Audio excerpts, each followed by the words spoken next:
Good afternoon, everybody. The topic I've been given to talk about is revival of shrimp farming in Bengal.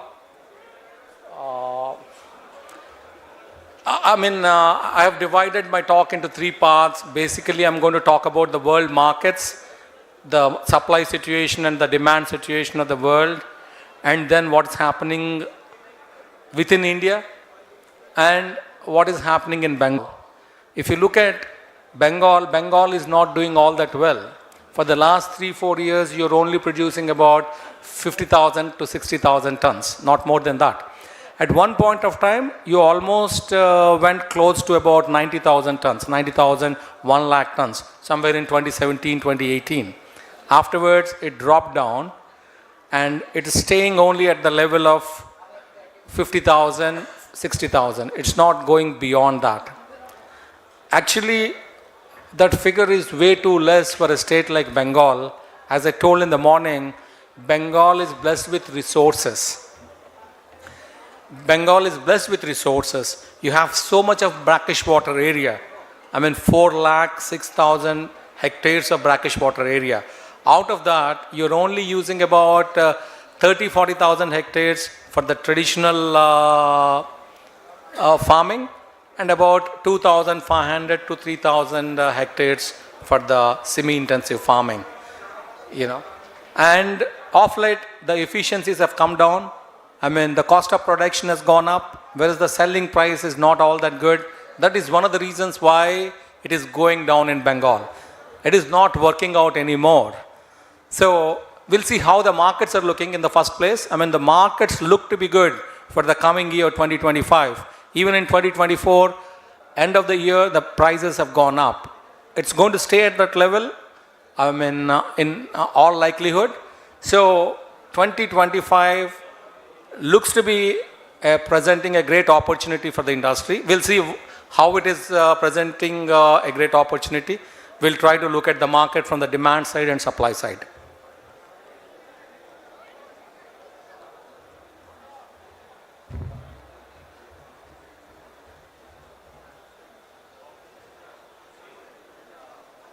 Next slide, please. Next slide, please. Yeah. What are the major markets for India? As such, what are the major markets in the world? Basically, the major markets are US. One is US. The other is the Chinese market. The third is European market. And the fourth one is the small Japanese market. All other markets are very small. So let's see what's happening in US. US, if you look at, up till July, the consumption was down, the demand was down. From July onwards, it started picking up. If you look at the entire US consumption till October, it's only down by about 3% or so. And November, December, if it stays the course, if the exports are if the imports in US are at the level of last year, US market could be going down by only 2-3%, almost at the same level. And 2025 it could increase if the economy improves in US. There is that demand is catered by Ecuador. Ecuador sells at lower prices. That's why we are not able to push into Chinese market. But if we do Tiger, there is every chance because our competitor Ecuador doesn't do Tiger. So if we do Tiger, we can penetrate into that market. Next slide, please. EU is one market that's doing pretty good. It's 5% year to date. Up till October, if you see, we are 5% higher than last year. Europe might end up importing about 5,55,000 tons in year 2024. This is good news. European market is doing good. Again, in Europe also there is good demand for Tiger. So if we switch over the species to Tiger, it could give us a chance. Next slide, please. And the good news is here, Ecuador is not doing well.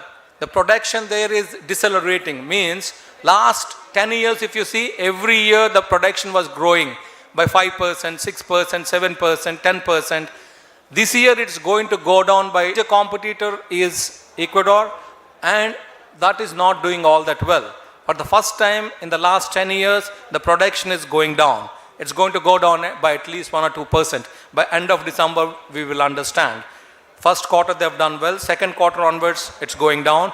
So final quarter if it goes down, definitely the production is going to go down by 2%, 1% or 3%. Even if it goes down by 1 or 2% also, it's a great news, because every year it has been growing, it's been accelerating. For the first time it's going to decelerate. So that's good news for India. The supply from Ecuador is going to go down. Next slide please. Indian exports, if you look at, August and September was down by 12%, so we thought this year we might do less than last year, but October again it has gone up. So we might stay at the same level, about 7,04,000 tons or so could be exported. That's the figure last year. This year also we might end up with an export figure of 7,04,000, 7,05,000, means production wise it could be about 9,20,000 tons.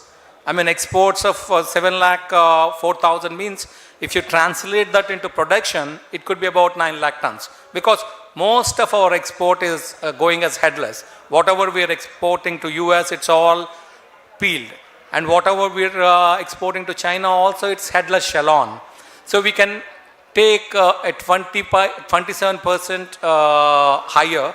I mean, we can gross it up by adding another 27%. It comes to about 9,10,000 tons. That's the production of India in 2024. I mean, it's just like what we had in 2023. You know, 2025, it could go slightly higher because the prices are good, the mood is good, the farmers could make money, they have the confidence because of the higher price.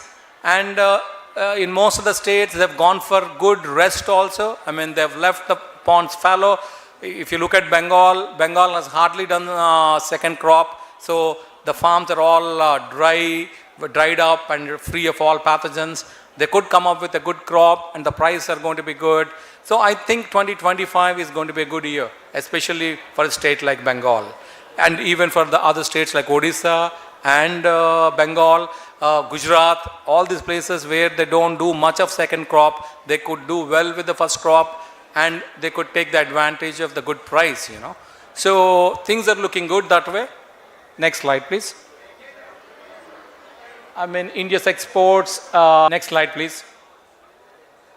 Yeah, here if you look at different broodstock lines, SIS has taken the lion's share, but Aqua also has contributed to 32%. I mean, they started really penetrating into Indian market. 2025 and production. When I say next slide, then only you move, you know. Okay, now you can move. Thank you. Next slide. If you look at production of different states, you know, all other states' production, they're looking like Lilliputs before Andhra Pradesh. The bulk of the production is from Andhra Pradesh. I mean, more than 6 lakhs of production is coming from Andhra. Second to Andhra is West Bengal. West Bengal is doing about 50,000 tons. You know, where is 6 lakh tons, where is 50,000 tons? So West Bengal is a poor number 2, you know, but still number 2. Still number 2. After Andhra Pradesh, West Bengal is the state that has produced more. So then you have Odisha, Gujarat. Gujarat is doing good in 2023. 2024 figures have not given, in fact. Next slide, please. Yeah, let us come to the West Bengal. At the beginning I was telling, West Bengal has potential area of 4,06,000 hectares. Huge resource. If you look at Andhra, it has only 1,40,000 hectares. You know, no other state has this much of brackish water area. I mean, if you want to produce, you can produce more than 1 million tons, 10 lakh tons, you know. That much of potential is there. But how much are you using? You're using about 25,000 to 30,000 hectares for tight-fed farming and 3,000 hectares. And if you look at 2024, even 3,000 hectares also it was not cultured. Only about 2,700 hectares has been farmed, you know. But at least 5,000 can happen. But lot of ponds have been left fallow. They have not gone for stocking last year because farmers didn't have money and the prices were low. They didn't have the confidence. Probably this year, 2025, it could go to a level of say about 3,500 hectares or 4,000 hectares. And if they do 2 crops, the overall production is going to improve. And the seed required for semi-intensive is about 2,500, and for the traditional it's about 2,000 million. It is inclusive of the wild seed, wild seed and the seed produced from the wild broodstock. Basically that's what is being stocked in the Giris of West Bengal. Next slide please. Yeah, these are the productions of last 6 years. 2024, you have done about 50,000 tons, about 40,000 tons from semi-intensive belts, and about 9 to 10,000 from traditional farming of South and North 24 Parganas. So there is a huge scope for improvement. You can at least take it to a level of 70, 80,000 tons, if not 1 lakh tons. Hopefully 2025, you're going to take it to a level of 70,000. Inshallah, it could go to that level, 70,000 tons. Next slide, please. Yeah. Though we are maintaining status quo, see last year, how much did we do? 9 lakh tons as a country. This year also we could end up doing 9 lakh tons. But are we making money? Nobody is making money. Farmers are not making money. Hatcheries are not making money. Even the feed millers, they could be making some money, but they're also not doing all that well, because a lot of feed distributors are stuck for payments. It's not coming. If distributors, if they're not getting the money from the farmers, there would be pressure on the feed mill also. Some of the feed mills could be extending credit to the distributor. So no segment in the sector is doing good, because we are not able to achieve the efficiencies. The cost has gone up because of the inflation, and also because of onset of diseases. 3-4 years back, we never had these many diseases. Today, we are kind of challenged with so many diseases. We have EHP, we have Vibrio white feces, we have white spot, and we have some unknown diseases which are causing running mortalities. So we need to overcome these diseases to improve our efficiencies. We can't do about input cost. We can't really kind of get at cheaper prices, feed, whatever it is there. You can't reduce the feed cost, but you can reduce the FCR, thereby your costing would come down. So you need to work on the methods to improve the efficiencies, For that, essentially you have to overcome the diseases. And some of the farmers in Gujarat and South Coastal Andhra Pradesh, which are based on creeks, like the way it is in Bengal, they're able to overcome the problems by going for tiger, SPF tiger. In Bengal it has not started yet. Nobody has stocked SPF monodon. Probably 1 or 2 farmers, stray cases, they have stocked. But as such, everybody is stocking here, Vaname only. But the farmers of Gujarat, they switched over to monodon, they're doing good. And even in South Coastal Andhra Pradesh, few pockets, they've completely gone for tiger. They're doing well, especially on the creeks, because all those areas are so ridden with EHP, and Vaname is not growing. Whereas tiger is doing well even in presence of EHP. So the farmers are switching over to tiger and trying to overcome the problems what they're faced with presently. So it's giving hope to many a farmer who is doing culture based on the creeks. Next slide please. This trend is emerging throughout Asia. In China also, a lot of farmers where they're not able to overcome the EHP problem, they're switching over to tiger. In Vietnam they're doing that. In Thailand they're doing that. In Indonesia also some of the farmers are doing, especially the traditional farmers, and the farmers who go for lower densities, they're doing that. And in our own country, the Gujarat has completely switched over to it, and South Coastal Andhra Pradesh partly it has switched over to this species. So this is one thing that could change Bengal also, going for tiger, SPF tiger. Next slide please. Yeah, most of these points I have discussed. If you look at the temperature, in summer, temperature is going up to, water temperature is going up to 36 degrees. 34 at least, if not 36, 34 sometimes. Sometimes it goes higher than 34 also, especially in West Bengal and Odisha, So, this species is not a native species, our Vaname. So, when the temperature is very high, it's not doing good. I mean, it is getting subjected to Vibrio. Apart from that, temperature itself it's not able to handle because it comes from a temperate region. So, very high temperature it cannot handle. So, if you look at the crops in summer, mostly you are getting very low survivals. One thing is you have the problem of white feces. Apart from that, the survivals are coming down.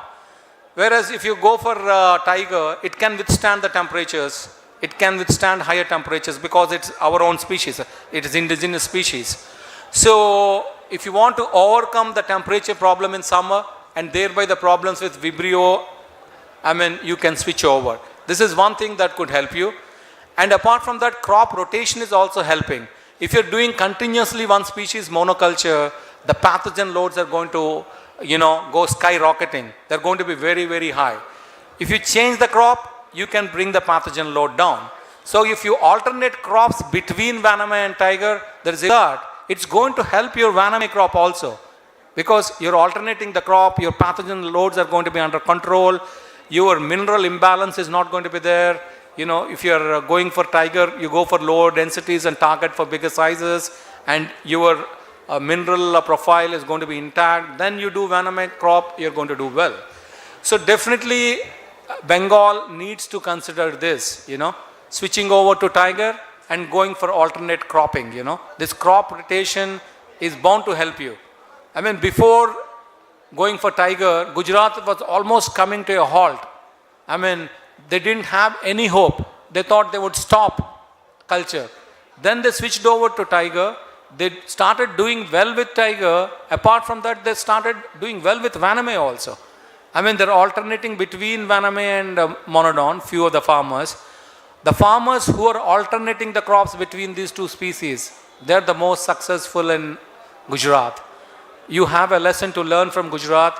So if you introduce SPF tiger and if you alternate the crops, there is every chance for you to do well.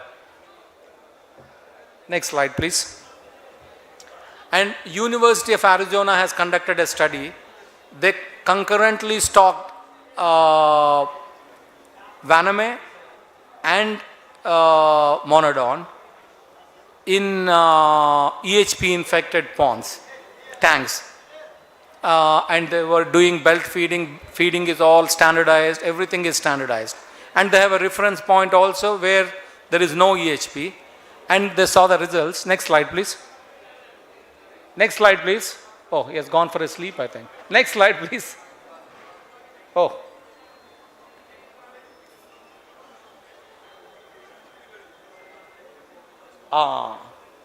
See, Group C Monodon in EHP challenge, it grew to 17.3 grams in 45 days average. You can look at the other ones also. Group A, negative control, it's 5.5 grams. EHP challenge, it's 3.9 grams. And Group B, Vaname, negative control, 15.6. And Group C, Monodon, negative control, it's about 14.7.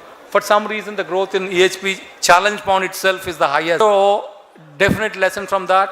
I mean, and Bengal is known for tiger. I mean, tiger used to get fantastic crops. So, you should try your hand at SPF tiger. Next slide, please. Next slide, please. Markets. I mean, everybody says whether the market is there for Monodon or not, because everything is Vaname. But you go back 20 years, you go back, when the world market was about 1 million tons, 9 lakhs used to be black tiger. Only 1 lakh used to be Vaname. But afterwards, supply has increased in Vaname and the market has changed. I mean, it's always the supply that changes the demand. It's not the demand that changes the supply. If you produce more of tiger, tiger will have the market. And in Bengal, if you look at, you have good market in Asian countries. Japanese, they love Bengal shims. China, they buy from Bengal. Only America doesn't prefer from Bengal, not that much compared to Andhra, but all other markets prefer, especially Asian markets prefer. And there is a demand for tiger in Asian markets, in Japan and China. So it's a right fit for you. I mean, these are the markets which buy from you and they like tiger. And it does very well in your waters. Tiger, if you look at, it used to do the best in Bengal, the growth rates and all that. If you go back to year 2004, 3 or 99 and all that, I mean, Bengal used to give the best crops with the tiger.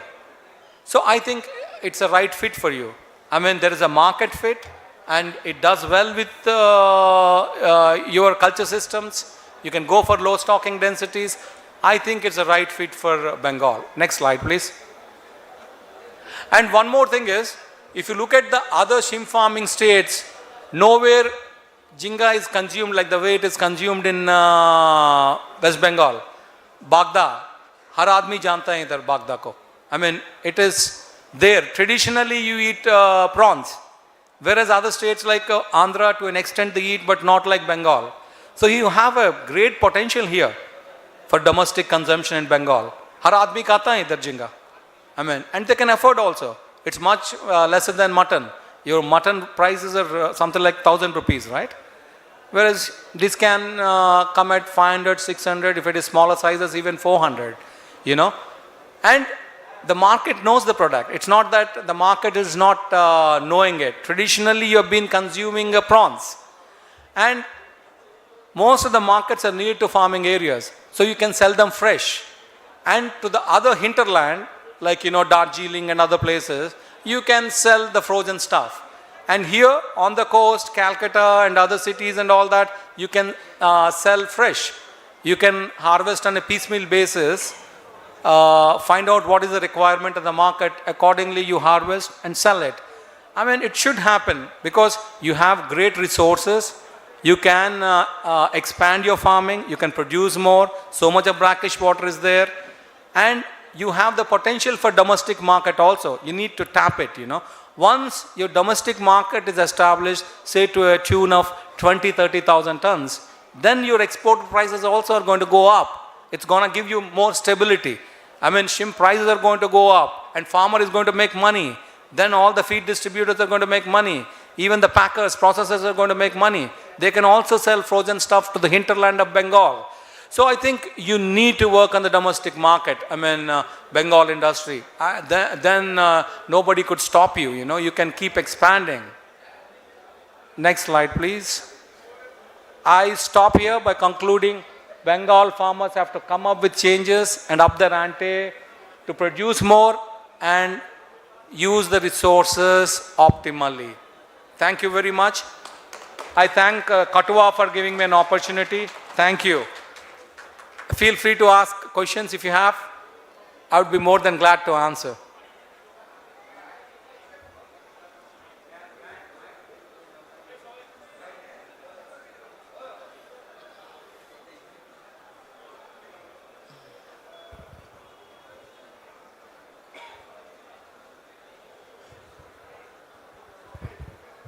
Thank you, sir, for a nice presentation. It's a privilege attending your talk. I used to hear about you. So you are pride for our country, in our pride for our shrimp industry. I don't have I'm not a farming expert. I'm a feed expert. Yet I do have certain query, and it could be the best place since you want dodge the question, and I will be. I hope. Yeah. Please go ahead, sir. Sir. Actually, I work with Jaffa. Jaffa is an Indonesia-based company. We are good in poultry. I know. And we are STP Suritani Premuka. Our shrimp feed and fish feed both are very popular around the world. We are in India as well now. So I was in South Korea. I met you in Chennai. Yeah, we met in the flight, I think. No. You owe me something. I will talk. Okay. Somewhere in the meeting we met. I think USEC. Yeah. Right. So, sir, the whole idea of bringing the Venami to India or anywhere was that it is way better than the Monoron. They can culture in the low salinity water. The flesh ratio, body to flesh ratio is higher. So what I see, we don't have, farmers don't have a choice to like we are going back. So when you are promoting monodon, will they be able to culture at low salinity? Yeah, good question. I'm not saying that, we should completely switch over. We need to have mix and mash of both the things, Yeah. I mean, I'm not trying to say you don't do Vaname. You have to do Vaname also. I mean, but if your farm is based on creeks, brackish water, if you have requisite salinities, then switch over to Tiger. Not both the crops. You do one crop of this and one crop of Vaname. You alternate the crops. You can't do without Vaname. You have to do Vaname. But wherever the salinities are high, the problems are more with Vaname culture. Those farmers could switch over to Tiger, at least one crop. To do better, they can do well with the Tiger. At the same time, their Vaname crop is also going to be good. But your point is right. You can't do monodon at very low salinities. It doesn't work. I mean, they have to continue with Vaname. That's the reason why you don't have Vaname in North Coastal Andhra Pradesh, East Godavari, West Godavari and Krishna. But you have it in Nellore and Ongole, where the culture is based on creeks. Here if you look at Bengal, your culture is based on creeks. It's not based on bore water, subsoil water. It's based on creeks and you have requisite salinities, anything above 10 is What good. is the salinity range, sir, for monodon and Vaname? I mean 10 is good. I mean if you recall, if you go back to 2005, 6 and all that, Tiger culture used to be done in Andhra Pradesh at 4 ppt, 5 ppt also. Is it? Yeah, and they were getting fantastic crops, But for some reason now, it's not doing well in low salinities and we are not encouraging farmers to go for monodon if they're doing with bore water. I mean, the requisite salinity is about 10, Yeah. If you have 10 salinity, you can happily do Tiger. And you don't do both the crops, one crop of this, one crop of that, Yeah. So basically, if you're doing monoculture with one species, even the pathogen loads are going to increase. That's the reason why we see so much of pathogen load in the entire farming areas, I mean, like 6-7 years back, we never had this kind of pathogen load because we were not doing these densities. And if you go back 14 years back and all that, Tiger we were doing at the time, we were going for lower densities. Now we are going for higher densities. How much you blame the feed when it comes to disease? Not really, Because I was in market, what I heard. I mean, soybean. yeah, I mean, I am hearing all that. I mean, they're all blame games, So probably it could be playing a role, a little bit of a role, but feed is not the major culprit, Okay. What is the FCR? Ideal FCR? I am sorry if I am going to. Okay, it depends on so many things. It depends on the husbandry also. If the farmer is good, he can bring down the Average, sir. FCR, Average FCR, how much? I mean, 1 is to 1.4. 1.4. 1.4. Okay, sir. Thank you, sir. Can I ask one more? Yeah, go ahead. Okay, I was in market. I saw to be very candid, to be very transparent. What I realized in India, farmers are not getting their due, what they deserve. Number of health products are being used. Like I can see vitamin C is being spread in the pond. I don't know where it is going. So what do you comment on? Indiscriminate use of healthcare products is not at all healthy.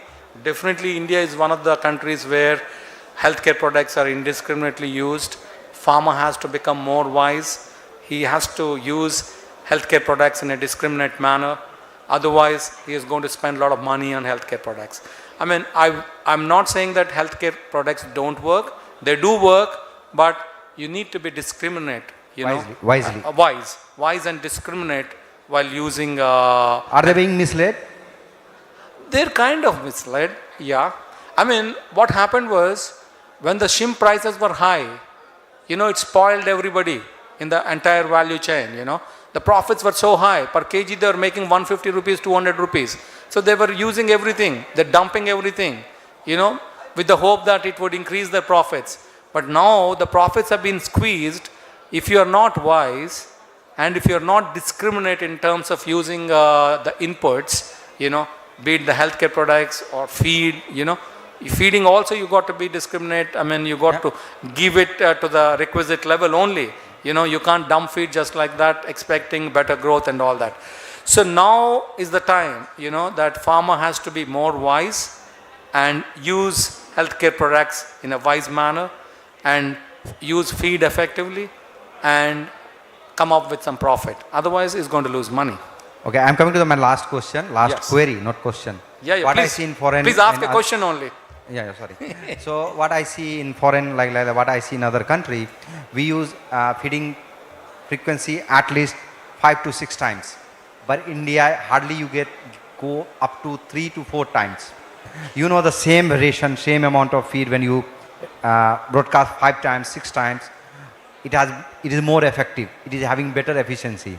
But when I recommend, I talk to people in farmer, like they are telling, no, we cannot, I'm not telling that they are lazy, but they are telling that the aerator is on, so we have to switch off the aeration, then the feed, and their gap should be 30 minutes. So what I see, they cannot afford the automatic feeder. But how do you look at it? I mean, your point is valid, but again, you need to look at one difference.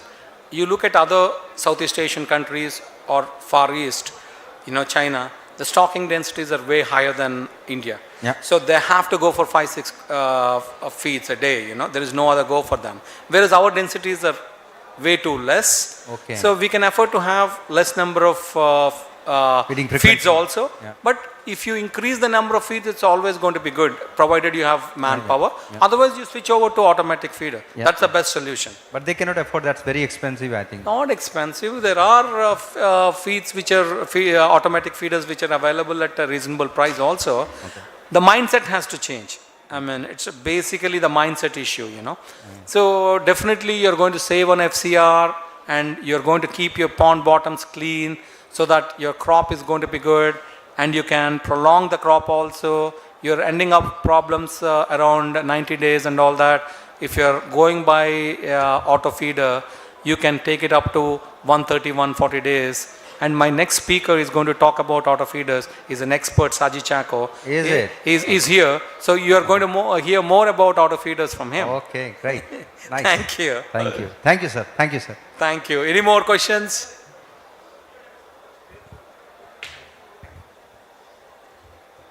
Thank you. Thank you all.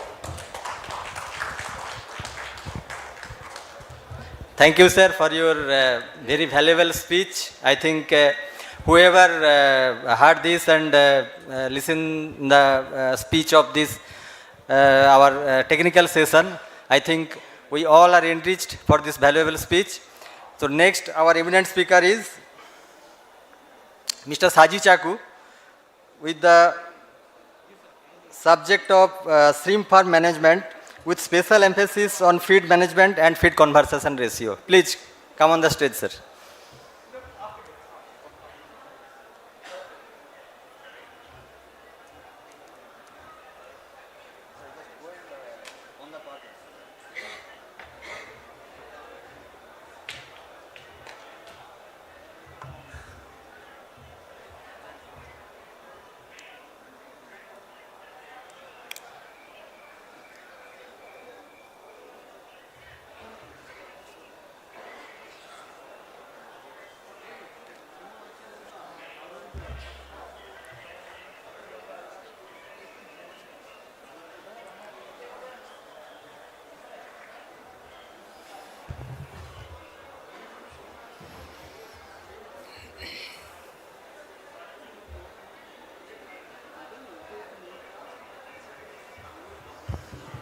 Good afternoon, everyone.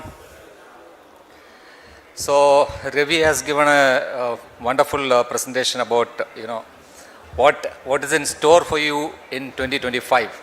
So I think it is going to begin on a very good note, 2025. So let me also give some fillip to that hope by giving you how to make profits.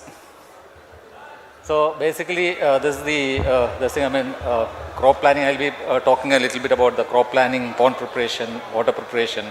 But generally, I'll be harping more on the feed management because 55% of your cost of production, minimum, 55% of your cost of production is going to be feed.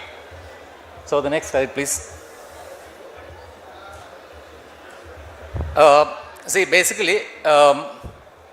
Shrimp farming, basically it's an interplay of your management skills at the same time even if you do the best of your management, you know, ऊपर वाला का मेहरबानी तो होना चाहिए. In the sense, because I mean you are depending on the climate, I mean the cyclones, the floods, or maybe the temperature, harsh summer, anything, you know. So it is an interplay between man's management and the nature's interplay. So basically, I mean your crop planning, it's very important. I mean you need to plan. And then the second, of course, I mean the seed quality, water quality, or feed quality, all that. And one more thing is that, I mean, see, the cost, I mean, the farm gate prices are, you know, it is not in your control. This year it may be very good price, 2024 had a good price, stable prices, 25 also let us hope that it will be good. But we don't know what will happen in 26. Even in 25 also we don't know, we are not sure. So what is in your hand is, like, I mean, you know, you can control your cost. That is the only thing which you have in hand. So how to control your cost and, you know, produce the shrimps at the lowest possible cost is where you are going to make money. So better FCR and better survival, because I mean, see, the cost of production can range, like, I mean, say, to give an example, say I'll give you an example of black tiger cost. You can produce at 300, I mean, say a 30 count shrimp, you can produce at maybe 300 rupees. At the same time, your cost can go up to 480 also. So, I mean, 30 count shrimp may fetch you maybe 400 rupees, or I mean, last year it was about 420, 30 rupees was the 30 count shrimp. And if you produce at 480, you're going to lose money. So, it all depends on, you know, how you manage your crop. Next slide, please. So, basically, when you look at the crop planning, no, what is important is that, you know, it's about the season. So, every place has got its own, you know, peculiar, you know, climatic factors and things like, for example, in Gujarat, when we do the crop, like, I mean, you know, see, a typical example is, like, I mean, last year, in 24, people, those who have stocked in the month of February, the crop was not really good. But all those batches what was stocked in March, April and May, it did really well. You know why? Because February was kind of, you know, the temperatures were very low. So we actually lost that initial boost in growth. And what happens is, I mean, that kind of a retardation in the beginning, it will have that, you know, cumulative effect, which will pull down your overall growth. So it is very important that, I mean, you plan according to your you know, the area and the season. So you should decide on the season. And then second thing is that, I mean, see, many people decide, I mean, how do you select your stocking density? Simply, I mean, because my neighbor is doing 15 per square meter, so let me also do 15 per square meter. That's not the way you decide your stocking density. Stocking density should be on the basis of your target size. Like, for example, I mean, if your target size is only, say, let us say 50 count is your target size. And let us assume that you're going to produce that 50 count in, say, 80 days or 90 days. Then you can go for slightly higher density. And suppose you're going to target, say, 30 count and your target is 30 count. I mean, your days of culture could be 30 days more or 20 days more. So then you must, unless you are planning for a partial harvest, then you must reduce, I mean, you know, your density. So these things really matter. Then the other thing is that, I mean, see, again, you should know what is your carrying capacity. For example, I have 100 ponds. Out of 100 ponds, I mean, I know a few ponds, like, I mean, say about 20 ponds or 30 ponds, you know, which is consistently doing very well. So I know those ponds, I mean, it can take up to a certain biomass. So those ponds I will target a better production, better stocking densities and things like that. I mean, there are certain ponds, I mean, due to various reasons. It could be seepage, it could be something else, maybe the particular soil type. So you can't, plan the same kind of density or the same kind of operation in those ponds. I mean, so you have to be little more selective. You should know, you should identify the carrying capacity of your pond. And then, of course, I mean, the aeration capacity, your pumping capacity and things like that. And again, depends again your experience. What is the kind of expertise you have? What is your experience? So all that. And then you should choose your species based on the market demand and the site conditions. Say, Ravi has said, I mean, see, I'm basically from Gujarat. And we were doing very bad with Vanamai because Vanamai we were never successful. Last say 2017 onwards, the decline has started. And slowly, the problems were increasing and all that. And ultimately, when Black Tiger came, we tried it on a small level, like about 10-20%. People started trying it out, and it turned out to be a good thing. And now, last 3 years, it is super success. Today, 2024, almost like about 90% of the farms have switched over to Black Tiger. Only about 10% in terms of area or the number of ponds. About 10% is operating Vanamai. In terms of production, this year we have produced about 29,000 tons, of which 5,000 tons is Vanamai, and the rest is Black Tiger. So you have to, see, a farmer should be like a gymnast. What is the specialty of gymnast? Gymnast is a very flexible person. So the farmer, you cannot be, all the time, I do only this. You can't be very strict about you should be flexible, because every day your decisions have to change according to the situation, because your farming operation is like, because every day it demands a certain, new intervention. So you should be flexible. Next slide, please. Now, in terms of pond preparation, everyone knows that the pond has to be prepared for a good crop. Now, standard operation practices, like everyone knows, you have to dry the pond, you have to plow it, and all that. Again, if you look at the ORP, normally nobody checks that. Oxidation reduction potential is one thing, because your pond is aging. If the soil is aging, what happens? It will reflect in the ORP. So you ensure that your ORP remains around 100 milliwatt above. Now the key point here, what I want to mention is that something which normally all the people are neglecting is, like you harvest the pond and dry it. But here one step what we have seen is that immediately after harvest, that is while the pond is still wet, you apply some sludge digesters, like good soil probiotics and things like that. You apply at that point of time. So what happens is that it has got enough, the bacteria has got enough material to act upon. So what happens is that you remove a good amount of sludge from the pond, and then after that you restore your ordinary practices, like drying and things like that. So that is one important step people should follow. Next slide. And in terms of water preparation, multi-stage filtration, sedimentation, chlorination, everyone knows all that. And again, water conditioning. Like what happens is that people do chlorination. After chlorination, normally what happens is you're going for a complete disinfection. So the chances is that the Vibrio proliferation will be very, very fast. So you need to wait for it to stabilize. That kind of a conditioning, you can have different methods, like, introduce fishers or, wait for a while. So that is very important. And then water culture with, fertilization and fermented rice bran and things like that. These are, again, important steps. Next slide, please. Seed stocking, your most important and the primary input. Now, what is important is that, there is a general trend among the farmers these days, is that people, how do you select your hatchery or the seed? You choose a hatchery which give you the lowest price, or you look at, how much he is giving, whether it's 1+1 or 1+2. So this is the common word these days, 1+1, how much bonus you are getting. Now, it's a universal saying that, there is no free lunch.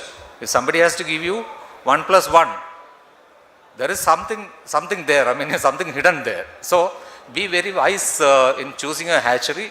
Don't go for all that kind of, freebies and things. Choose the right seed, the best seed. And again, in Vanamai, you have, there are so many multiple broodstock lines.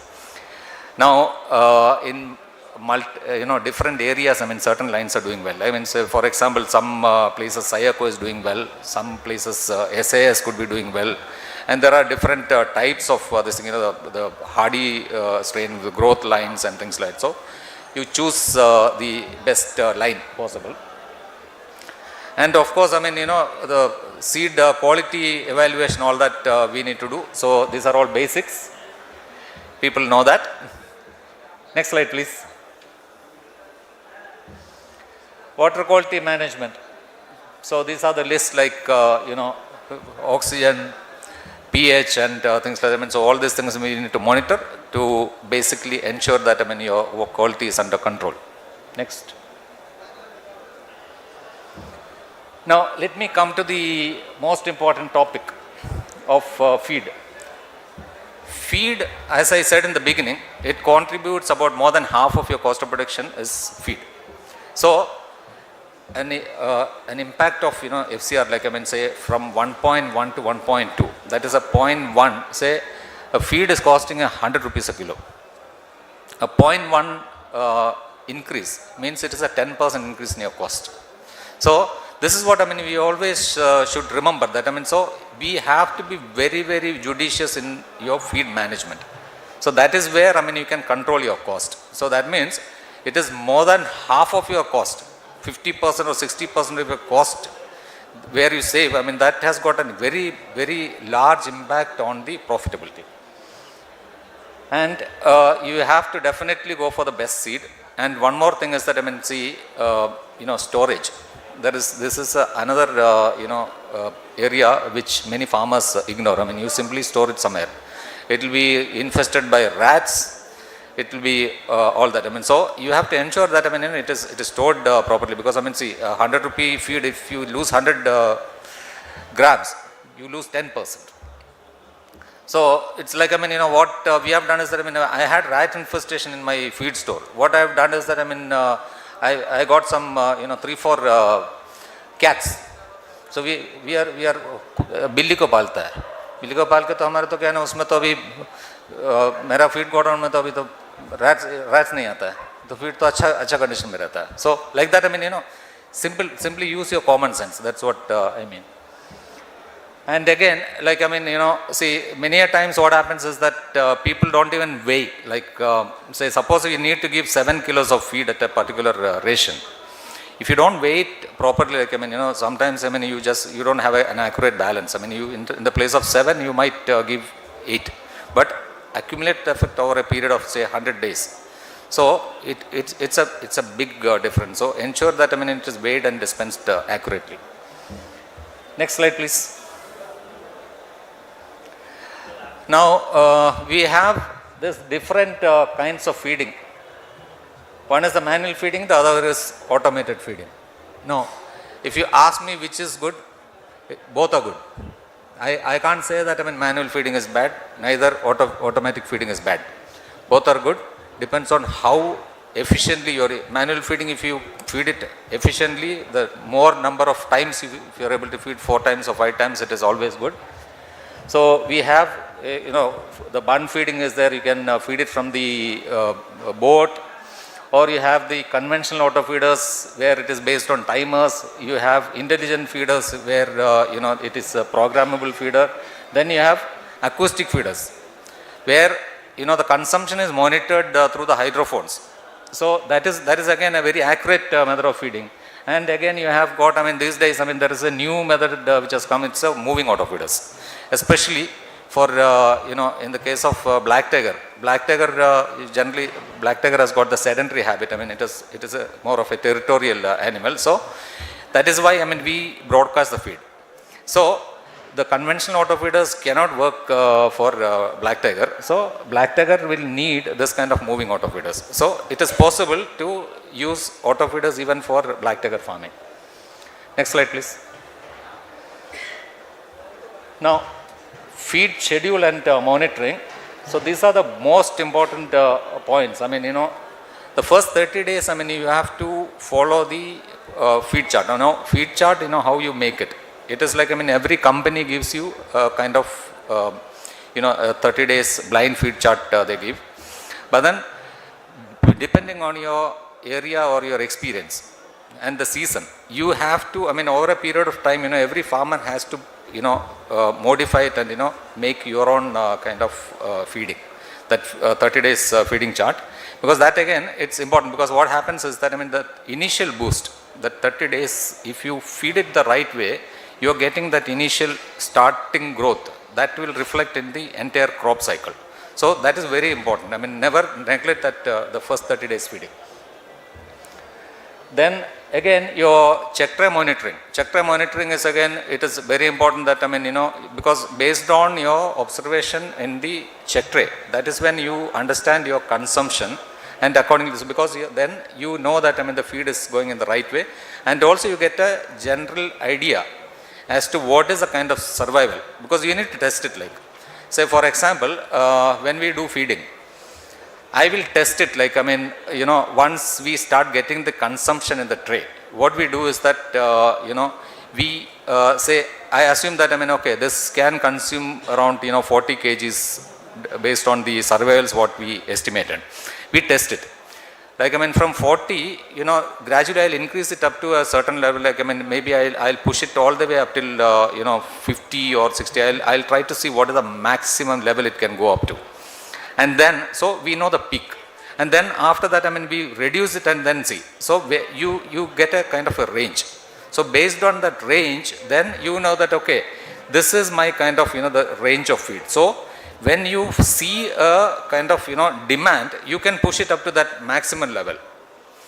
And then when it drops down, then you know that, okay, this is the lower level. So you drop it down. And you should be very, very, fast in, increasing or decreasing. Because again, decreasing is, see, sometimes what happens, there is a mass molting or it may be a partial molting, and there is suddenly there's a drop in demand. So when the demand is, drop is there, you have to immediately drop the feed. Otherwise what happens is that you're going to waste your feed. So this is very, very important. And one more thing is that, see, how many times to feed. Generally, what we have, in our practice, we do about four times feeding in manual. 5 times we can, but again, there we have got, the practical difficulties. Like, the labor, you can't push the labor too much. These days, see, labor has become a very difficult asset. There is even, in farming, there is even poaching of labor. Labor has become, it's not available. So, sometimes you have to compromise on the number of feedings, but the more you feed, it's always the better.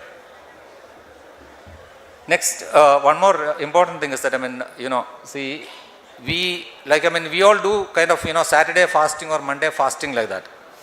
So sometimes you ensure that, the animals or the shrimps are also given a fast at least once a week or twice a week. You skip a ration. Nothing goes wrong because it cleans up the system. Next. Now, if you look at, say, I have got, this is my farm where I use auto feeders. It's our own this thing. And then the next video, you click it once. Click once. Click on that. One click. Yeah. Now here, this is the kind of, board feeding what we used to do. So these are 2 different methods of feeding what we have done. Now, the difference between auto feeding and manual feeding is that it's very simple. Like, auto feeding is like, every 2 minutes or 3 minutes, it, dispatches a small amount of feed. So what happens is that, all those animals, which needs the feed at that particular time, they will come, they will eat, they will go. So it is something like a buffet system. It's like, see, for example, somebody is serving food on, in the plate. Now the server doesn't know how hungry the person is. So he will give some, say, 1 spoon of rice or 2 spoons of rice. But the guy who is eating, he needs hardly, maybe he didn't want that much. So it's going to be wasted. But if it's a buffet system, what happens when you go pick up your stuff, how much you want. So this is the basic difference between manual feeding and auto feeding in simple terms. So here, auto feeding, the efficiency increases and you don't need to stop the aeration like you mentioned, in manual feeding, where every time you give the feed, you have to off the aerators for an hour or so. So that problem doesn't arise. So this is the advantage of water feeding. And the next thing is that there is no biosecurity, because what happens in manual feeding, the person has to enter the pond, or he has to touch the feed and all that. Here there is no touching and things. So biosecurity is better. So that is another advantage. Next slide. Next. Yeah. That's it. So here I wanted to conclude saying that shrimp farming is still profitable. I have been doing this for the last 30 years. I am still alive, still making money. So it is all in your hands. It's how you do it. Thank you. Any questions?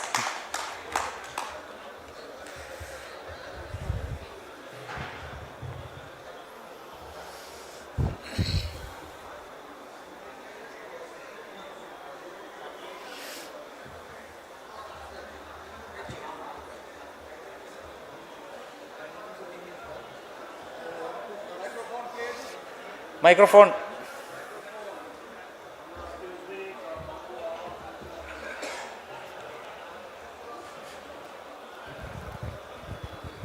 Hello. Sir, nowadays maximum farmer in Bengal facing losing.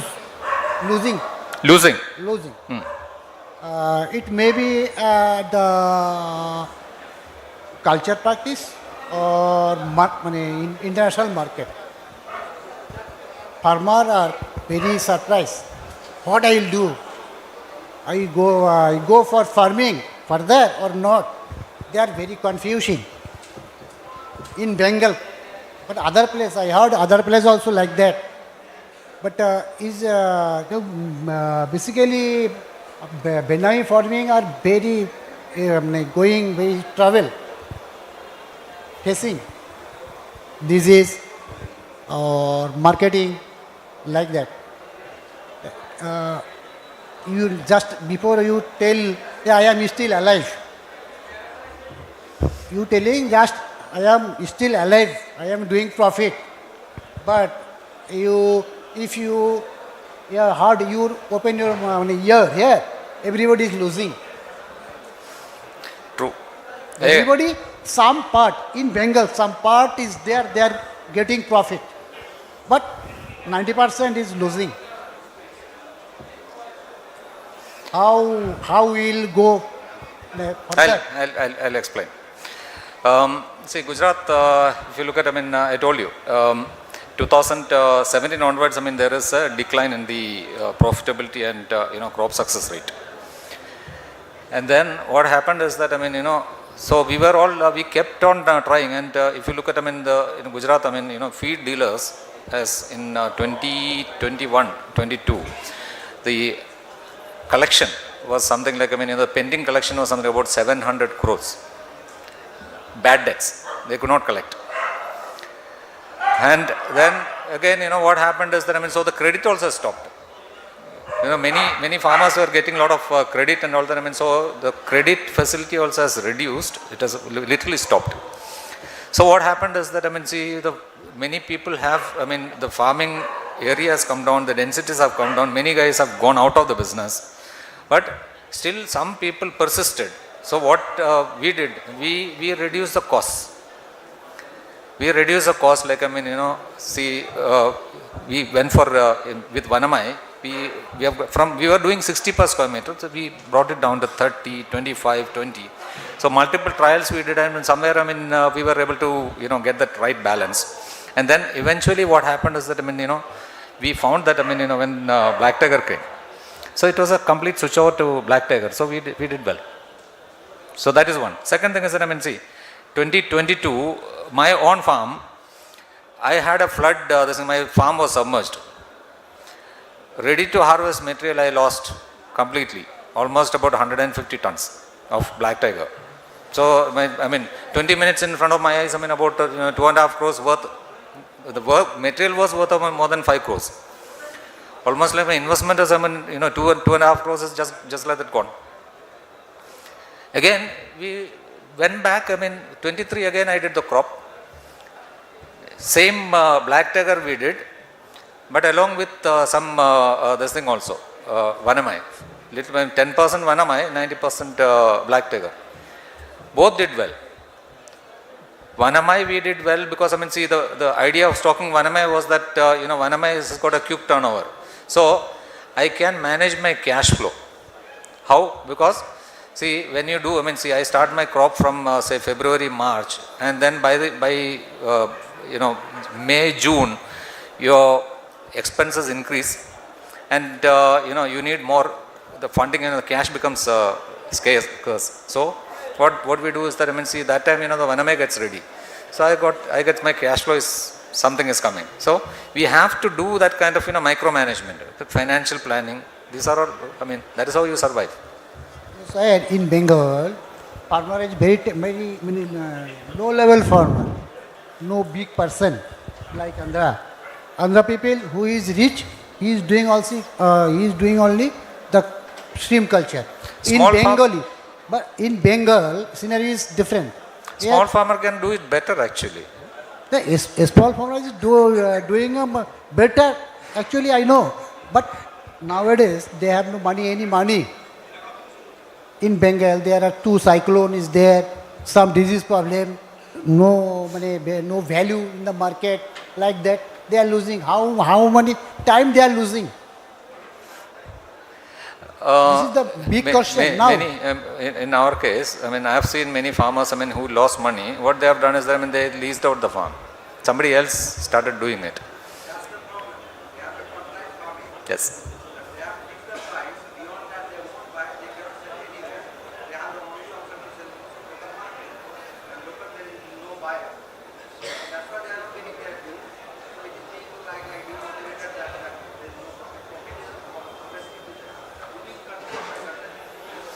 Yeah, basically it's the funding problem. Okay.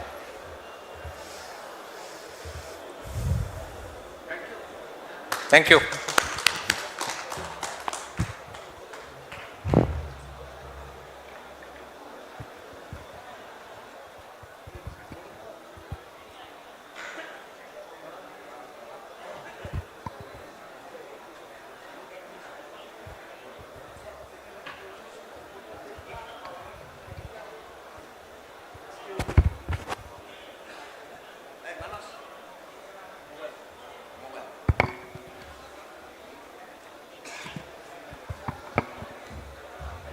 Thank you, sir. We think whoever in front of our stage, they should learn from your valuable speech, and I think all of the participants in this expo should enriched of our technical session. So we are going to announce the close of first day session, and tomorrow we are starting our session from 10 a.m. onwards and with our technical session. Thank you so much.